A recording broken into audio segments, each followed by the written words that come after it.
नमस्कार दोस्तों, ग्राम समाज एवं ग्राम विकास से संबंधित महत्वपूर्ण क्वेश्चंस के अंतर्गत आज हम लोग केंद्र सरकार की योजनाओं से संबंधित कुछ महत्वपूर्ण क्वेश्चंस करेंगे जो कि यूपी के एग्ज़ाम में बहुत ही महत्वपूर्ण है तथा आने वाली परीक्षा लेखपाल के लिए अति महत्वपूर्ण है। चलिए आइए स्टार्ट करते हैं।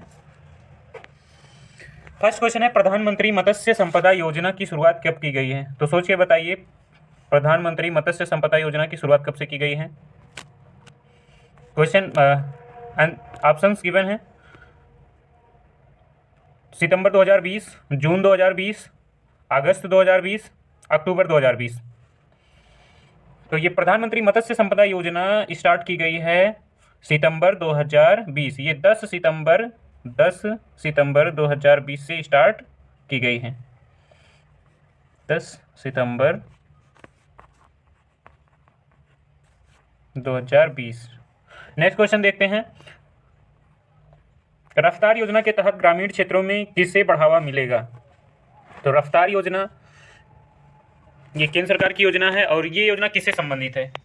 तो ऑप्शंस दिए गए हैं, कटाई, अधोसंरचना, कृषि उद्यमिता और ये सभी। सोच के बताइए क्या आंसर होगा। तो रफ्तार योजना के तहत कटाई, अधोसंरचना और कृषि उद्यमिता इन सभी को बढ़ावा मिलेगा। ये कृषि विकास योजना के स्थान पर प्रारंभ की गई योजना है। नेक्स्ट क्वेश्चन देखते हैं। रफ्तार योजना के वित्तीय निधि में केंद्र व राज्य सरकार की हिस्सेदारी क्या होगी? तो रफ्तार योजना में जो केंद्र एवं राज्य सरकार की हिस्सेदारी का बात आता है वो है 60:40, 60:40। नेक्स्ट क्वेश्चन देखते हैं। राष्ट्रीय प्रदर्शन योजना का संबंध ग्रामीण विकास के किस क्षेत्र से है? केंद्र सरकार की योजना के अंतर्गत राष्ट्रीय प्रदर्शन योजना का संबंध ग्रामीण विकास के किस क्षेत्र से जाना जा सकता है? फर्स्ट है पंचायती राज विकास, सेकेंड है ग्रामीण स्वच्छता, थर्ड ग्रामीण पेयजल एंड फोर्थ ग्रामीण सड़क। तो जो राष्ट्रीय प्रदर्शन योजना है इसका संबंध ग्रामीण पेयजल से संबंधित है। किससे है? ग्रामीण पेयजल से। ये योजना 1965 में स्टार्ट की गई थी। चलिए नेक्स्ट क्वेश्चन देखते हैं। निम्नलिखित में से कौन सा जवाहर ग्राम समृद्धि योजना के प्रमुख उद्देश्य हैं? तो जवाहर ग्राम समृद्धि योजना का प्रमुख उद्देश्य इनमें से क्या है? ऑप्शन ए, रोजगार के अवसरों का सृजन करना, बी, विद्युत आपूर्ति, सी, सस्ते ऋण उपलब्ध कराना, डी, पेंशन प्रदान करना। तो सोच के बताइए। तो ये जो जवाहर ग्राम समृद्धि योजना है इसका प्रमुख उद्देश्य रोजगार के अवसरों का सृजन करना है। ये योजना दिसंबर 2001 में जवाहर ग्राम समृद्धि योजना संपूर्ण ग्रामीण रोजगार योजना में शामिल कर दिया गया है। तो जवाहर ग्राम समृद्धि योजना का प्रमुख उद्देश्य क्या है? रोजगार के अवसरों का सृजन करना। नेक्स्ट क्वेश्चन देखते हैं। भारत निर्माण योजना के घटकों में प्रमुख हैं। तो भारत निर्माण योजना के जो घटक हैं वो बिजली, दूरसंचार, आवास ये सभी हैं। नेक्स्ट क्वेश्चन देखते हैं। प्रधानमंत्री आदर्श ग्राम योजना का प्रारंभ निम्न में से किस राज्य में शुरू किया गया था? तो बताइए इनमें से प्रधानमंत्री आदर्श ग्राम योजना निम्नलिखित जो भी स्टेट दिए गए हैं इनमें से सबसे पहले कहाँ से शुरुआत हुई है? तो ये योजना प्रधानमंत्री आदर्श ग्राम योजना पायलट प्रोजेक्ट के रूप में देश के 5 राज्य तमिलनाडु, राजस्थान, बिहार, हिमाचल प्रदेश और असम में शुरुआत की गई थी इसकी। तो इनमें से कौन सा है? तमिलनाडु। प्रधानमंत्री आदर्श ग्राम योजना 2009-10 में सामाजिक न्याय और अधिकारिता मंत्रालय द्वारा शुरू की गई थी। नेक्स्ट क्वेश्चन देखते हैं। निम्न में से कौन एकीकृत ग्राम विकास के कार्यक्रम के प्रमुख कार्य हैं? तो ग्राम विकास कार्यक्रम के प्रमुख कार्य क्या हैं? सस्ती दरों पर ऋण उपलब्ध कराना, रोजगार के अवसर उपलब्ध कराना, स्कूली बच्चों को आर्थिक मदद करना, सभी। तो एकीकृत ग्रामीण विकास कार्यक्रम के प्रमुख उद्देश्य सभी हैं। सस्ती दरों पर ऋण उपलब्ध कराना, रोजगार के अवसर उपलब्ध कराना, स्कूली बच्चों को आर्थिक मदद करना। नेक्स्ट क्वेश्चन देखते हैं। श्यामा प्रसाद मुखर्जी रुर्बन मिशन का उद्देश्य क्या है? तो श्यामा प्रसाद मुखर्जी रूरबन मिशन का उद्देश्य क्या है? श्यामा प्रसाद मुखर्जी रूरबन मिशन का उद्देश्य क्या है? गांव में शहरी सुविधा प्रदान करना, गांवों को क्लस्टर के तर्ज पर विकसित करना, स्वास्थ्य केंद्र की सुविधा बढ़ाना या उपरोक्त सभी। सोच के बताइए। गांव में शहरी सुविधा प्रदान करना, गांव को क्लस्टर के तर्ज पे विस्तृत करना, स्वास्थ्य केंद्र की सुविधा बढ़ाना। तो ये सभी उद्देश्य श्यामा प्रसाद मुखर्जी रूरबन मिशन का उद्देश्य है। नेक्स्ट क्वेश्चन देखते हैं। निम्न में से कौन सा कथन श्यामा प्रसाद मुखर्जी रूरबन मिशन के संबंध में असत्य है? पहला कथन दिया गया है, इस मिशन की शुरुआत वर्ष 2015 में की गई। यह मिशन गुजरात की मिशन की अवधारणा पर आधारित है। इस योजना की घोषणा बजट 2012-13 में की गई थी। इसके अंतर्गत क्लस्टर का विकास किया जाना है। तो क्लस्टर का विकास किया जाना है, अभी ऊपर के क्वेश्चन में आपने देख ही लिया, तो ये तो कथन सही हो गया। इस मिशन की शुरुआत वर्ष 2015 में की गई थी, ये भी कथन सही है। यह मिशन गुजरात की मिशन की अवधारणा पर आधारित है, ये भी कथन सही है। तो ये सी ऑप्शन यहाँ पर गलत है। इस योजना की घोषणा बजट वर्ष 2012-13 में की गई थी। इस योजना की जो घोषणा है 2012-13 के बजट में ना करके 2014-15 के बजट में की गई थी। नेक्स्ट क्वेश्चन देखते हैं। ग्रामीण क्षेत्रों के विकास हेतु आजीविका ग्रामीण एक्सप्रेस योजना किस वर्ष प्रारंभ की गई? तो ग्रामीण क्षेत्रों के विकास के लिए आजीविका ग्रामीण एक्सप्रेस योजना किस वर्ष प्रारंभ की गई? Option A 2014, B 2015, C 2017, D 2018। तो ये योजना स्टार्ट की गई थी 2017 में। नेक्स्ट क्वेश्चन देखते हैं। ग्रामोदय से भारत उदय योजना की शुरुआत किस वर्ष की गई? 2015, 2016, 2018, 2017। ये योजना शुरुआत हुई है वर्ष 2016 से, ग्रामोदय से भारत उदय योजना। नेक्स्ट क्वेश्चन देखते हैं। किसान क्रेडिट कार्ड योजना किस वर्ष प्रारंभ की गई है? एक बहुत ही फेमस क्वेश्चन है, बार बार परीक्षा में पूछा जाता है। UPSSC से संबंधित जितने भी एग्जाम होते हैं उनमें तो ये क्वेश्चन बहुत ही फेवरेट क्वेश्चन है। तो किसान क्रेडिट कार्ड योजना की प्रारंभ किस वर्ष की गई? 1995, 1998, 2001, 2003। तो ये योजना 1998 से प्रारंभ की गई है। Next question. प्रधानमंत्री किसान संपदा योजना किस वर्ष प्रारंभ की गई? तो प्रधानमंत्री किसान संपदा योजना 2016 में प्रारंभ की गई है। इसका उद्देश्य कृषि न्यूनता को पूर्ण करना है। तो ऑप्शन क्या हो जाएगा? बी 2016। प्रधानमंत्री किसान संपदा योजना 2016 से प्रारंभ की गई है।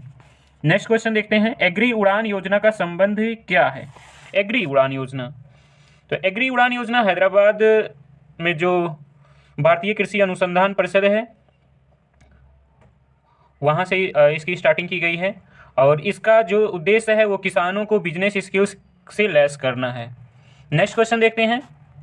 निम्न में से कौन सा कुसुम योजना के संबंध में सही नहीं है? तो कुसुम योजना क्या है इसके बारे में जानते हैं। इसके तहत 17.50 लाख कृषि और पंप प्रदान करने का लक्ष्य है। केंद्र सरकार द्वारा इस पर 34,422 करोड़ खर्चा किया जाना है। इस वर्ष इस ऊर्जा को किसान केवल घरेलू उपयोग कर सकते हैं। इससे प्राप्त ऊर्जा का उपयोग सिंचाई जरूरतों में किया जा सकता है। तो कौन सा ऑप्शन सही होगा 17 में? ऑप्शन में बताना है निम्नलिखित में से कौन सा कुसुम योजना के संबंध में सही नहीं है। तो इसमें जो इसने सेंटेंस लिख दिया, इस ऊर्जा को केवल किसान घरेलू उपयोग में कर सकते हैं, ये गलत है। तो यही सही हो जाएगा। कुसुम योजना के संबंध में इसके तहत 17.5 लाख कृषि और पंप प्रदान किया जाएगा, यह लक्ष्य रखा गया है।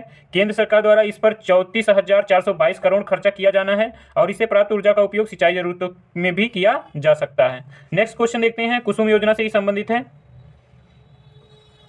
कुसुम योजना किसान ऊर्जा सुरक्षा एवं उत्थान अभियान का संबंध किससे है? तो ये कुसुम योजना सौर ऊर्जा से संबंधित है। अभी ऊपर के क्वेश्चंस में हम लोगों ने देख लिया। नेक्स्ट क्वेश्चन देखते हैं। निम्नलिखित में से कौन सा एक नाबार्ड समर्थित योजना है? तो नाबार्ड समर्थित योजना कौन सी है? इसमें से शुद्ध पेयजल योजना, लोक कल्याण मित्र योजना, रानी लक्ष्मीबाई योजना या प्रियदर्शनी योजना। तो नाबार्ड द्वारा समर्थित योजना है प्रियदर्शनी योजना। चलिए नेक्स्ट क्वेश्चन देखते हैं। इंदिरा आवास योजना IAY जो एक केंद्र समर्थित योजना है का राज्य सरकार के साथ लागत सहभाजन अनुपात क्या है? तो इसका राज्य सरकार के साथ क्या रेशियो बनेगा? तो ये है 75:25, 75:25 इंदिरा आवास योजना में। नेक्स्ट क्वेश्चन देखते हैं, कुटीर ज्योति योजना। कुटीर ज्योति योजना से संबंधित कौन सा कार्यक्रम संबंधित है? तो कुटीर ज्योति योजना फर्स्ट है ग्रामीण बेरोजगार युवकों को रोजगार दिलाना, सेकेंड है ग्रामीण क्षेत्रों में कुटीर उद्योगों को प्रोत्साहन देना, थर्ड ग्रामीण क्षेत्रों में गरीबी रेखा से नीचे जीवन यापन करने वाले परिवारों को विद्युत उपलब्ध कराना, डी उपरोक्त सभी। तो जो कुटीर ज्योति योजना है इसका उद्देश्य इस कार्यक्रम से ये है कि ग्रामीण क्षेत्रों में गरीबी रेखा से नीचे जीवन यापन करने वाले परिवारों को विद्युत उपलब्ध कराया जाए। नेक्स्ट क्वेश्चन देखते हैं, सांसद स्थानीय सेवा विकास योजना MPLADS की घोषणा किस वर्ष की गई थी? तो इसकी घोषणा की गई थी 23 दिसंबर 1993 में। कब की गई थी? 23 दिसंबर 1993। चलिए नेक्स्ट क्वेश्चन देखते हैं, प्रधानमंत्री ग्राम सड़क योजना में केंद्र व राज्य सरकारों के अंशदान का क्या अनुपात है? तो प्रधानमंत्री ग्राम सड़क योजना में केंद्र व राज्य सरकार के जो अंशदान है उनका क्या अनुपात है? तो ये है 60:40, 60:40। प्रधानमंत्री ग्राम सड़क योजना में केंद्र सरकार 60 और राज्य सरकार 40%। नेक्स्ट क्वेश्चन देखते हैं, राजीव गांधी ग्रामीण विद्युतीकरण योजना का किस वर्ष दीनदयाल उपाध्याय ग्राम ज्योति योजना में विलय कर दिया गया? तो ये जो राजीव गांधी ग्रामीण विद्युतीकरण योजना थी वो दीनदयाल उपाध्याय ग्राम ज्योति योजना में उसका विलय कर दिया गया है। तो ये किस वर्ष किया गया है? 2014, 2015, 2016, 2017। तो ये विलय किया गया है 2014 में। 2014 में राजीव गांधी ग्रामीण विद्युतीकरण जो योजना थी उसको ग्राम ज्योति योजना में विलय कर दिया गया। नेक्स्ट क्वेश्चन देखते हैं, ग्रामीण क्षेत्रों में पेयजल की समस्या के समाधान के लिए केंद्र सरकार ने किस वर्ष स्वजल धारा कार्यक्रम की शुरुआत की? तो ग्रामीण क्षेत्रों में पेयजल की समस्या के समाधान के लिए केंद्र सरकार ने स्वजल धारा योजना की शुरुआत वर्ष 2002 में स्टार्ट किया है। चलिए नेक्स्ट क्वेश्चन देखते हैं,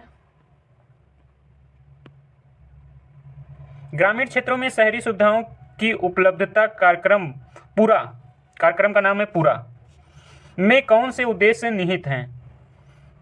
तो देखते हैं इनमें से कौन सा उद्देश्य निहित है।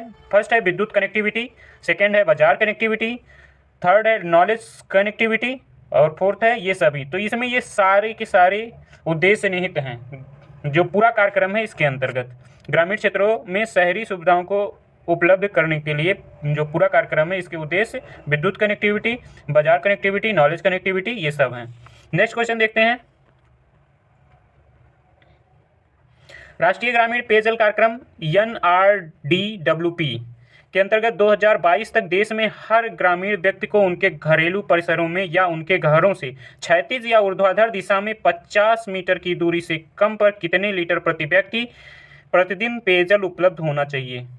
तो ये राजस्व लेखपाल 2015 में पूछा गया क्वेश्चन है कि घर से मात्र 50 मीटर की दूरी पर प्रत्येक व्यक्ति के लिए कितना लीटर जल उपलब्ध होना चाहिए? तो ये है 70 लीटर, कम से कम 70 लीटर जल उपलब्ध होना चाहिए। और इस कार्यक्रम का क्या नाम है? राष्ट्रीय ग्रामीण पेयजल कार्यक्रम। नेक्स्ट क्वेश्चन देखते हैं, वित्तीय समावेशन को बढ़ावा देने के लिए कौन सी योजना वर्ष 2014 में प्रारंभ की गई? तो बहुत ही फेमस योजना है प्रधानमंत्री जनधन योजना, विश्व की सबसे बड़ी वित्तीय समावेशन की योजना है और ये वर्ष 2014 में प्रारंभ की गई है। नेक्स्ट क्वेश्चन देखते हैं और आज का लास्ट क्वेश्चन, दीनदयाल उपाध्याय ग्राम ज्योति योजना का मुख्य उद्देश्य क्या है? तो इस योजना का मुख्य उद्देश्य है ऊर्जा आपूर्ति करना। ग्राम ज्योति योजना, दीनदयाल उपाध्याय ग्राम ज्योति योजना का मुख्य उद्देश्य क्या है? ऊर्जा आपूर्ति करना। आज के लिए बस इतना ही। केंद्र सरकार से संबंधित बहुत सारे अभी क्वेश्चंस हैं जो दो या तीन पार्ट में खत्म हो जाएंगे। तो उत्तर प्रदेश लेखपाल की अगर तैयारी करती हैं या UPSSC से संबंधित किसी भी एग्ज़ाम की तैयारी करते हैं तो चैनल को सब्सक्राइब जरूर करें। धन्यवाद।